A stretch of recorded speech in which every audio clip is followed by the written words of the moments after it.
যদি কোনো কারণে আমাদের প্রতিপক্ষ রাজনৈতিক দল ভুলেও রাষ্ট্র পরিচালনার দায়িত্বে চায়, নারীদেরকে তারা গৃহবন্দী করে ফেলবে। তাদের কোনো কর্মসংস্থান হবে না, তারা নির্বিঘ্নে চলাফেরা করতে পারবে না। আমাদের প্রতিপক্ষ রাজনৈতিক দলগুলা তাদেরকেই সরকারি দল হিসেবে বিবেচনা করতে হবে। অতএব আমার কথা হচ্ছে, চাঁদাবাজি যদি হয়ে থাকে সেটা নিয়ন্ত্রণ করা, সেটা রোধ করা একটা সরকারের দায়িত্ব। বাংলাদেশ জাতীয়তাবাদী দল আমরা রাষ্ট্র পরিচালনার দায়িত্বে নাই, বরঞ্চ আমাদের প্রতিপক্ষ রাজনৈতিক দলগুলা তাদেরকেই সরকারি দল হিসেবে বিবেচনা করতে হবে। অতএব যদি কোনো ধরনের অপরাধমূলক কর্মকাণ্ড হয়ে থাকে, চাঁদাবাজি হয়ে থাকে, তাহলে তাদের সংশ্লিষ্টতা থাকার সম্ভাবনাই সবচাইতে বেশি। আমি খালি আপনাদের উদ্দেশ্যে বলবো যে আমরা দেশ ও জাতির কল্যাণে এবং আমাদের এই নগরীর উন্নয়নে আমরা কাজ করার জন্য এই রাজনীতিতে আগামী 12ই ফেব্রুয়ারি জাতীয় নির্বাচনে আমি অংশগ্রহণ করেছি। আমি আমাদের এই এলাকার ভোটাররা যারা রয়েছেন, বিশেষ করে আমি আমাদের নারী সমাজের উদ্দেশ্যে বলতে চাই, আগামী 12ই ফেব্রুয়ারি আপনারা যে কোনো মূল্যে, আপনাদের যদি একটু কষ্ট হয়, একটু যদি হেঁটে গিয়ে লাইনে দাঁড়িয়ে ভোটটা দিতে হয়, তারপরেও আপনারা কেউ ভোটটা মিস করবেন না।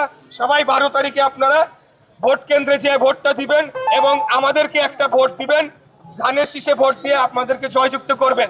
কারণ যদি কোনো কারণে আমাদের প্রতিপক্ষ রাজনৈতিক দল ভুলেও রাষ্ট্র পরিচালনার দায়িত্বে চায়, নারীদেরকে তারা গৃহবন্দী করে ফেলবে, তাদেরকে ঘরের ভিতরে আটকিয়ে ফেলবে, তাদের কোনো কর্মসংস্থান হবে না, তারা নির্বিঘ্নে চলাফেরা করতে পারবে না, তাদের ব্যক্তি স্বাধীনতা হরণ করা হবে। তারা তো আমাদের সবারই স্বাধীনতা হরণ করে ফেলবে, নারীদের তো আরো বেশি করে করবে। তাই আমি সকলের উদ্দেশ্যে বলবো, আমরা একটা উদারপন্থী গণতান্ত্রিক রাজনৈতিক দল, বাংলাদেশের জনগণ, আমি বাংলাদেশ জাতীয়তাবাদী দলের প্রার্থী। আমরা বাংলাদেশি জাতীয়তাবাদে বিশ্বাস। বাংলাদেশ কি জাতীয়তাবাদ হচ্ছে সকল শ্রেণী পেশার মানুষ, সকল ধর্মের মানুষ, সকল পাহাড়ি সমতল নির্বিশেষে সকলেই সমান মর্যাদা নিয়ে এই বাংলাদেশে বসবাস করবে।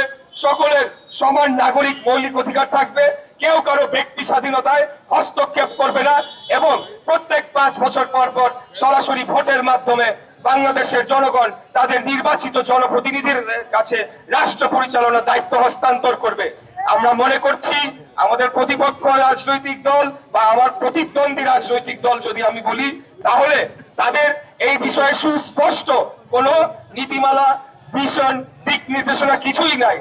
একটা কথা বলি যে যার বক্তব্য দুর্বল হয়, তাদের বক্তব্য অশালীন হয়, সেটার আপনারা একটা উদাহরণ গত পরশুদিন দেখতে পারবেন।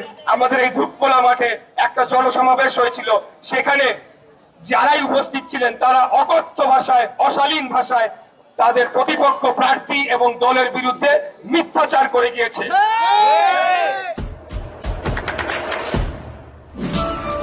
দেশে দেশে সবার সাথে দ্য নিউজ।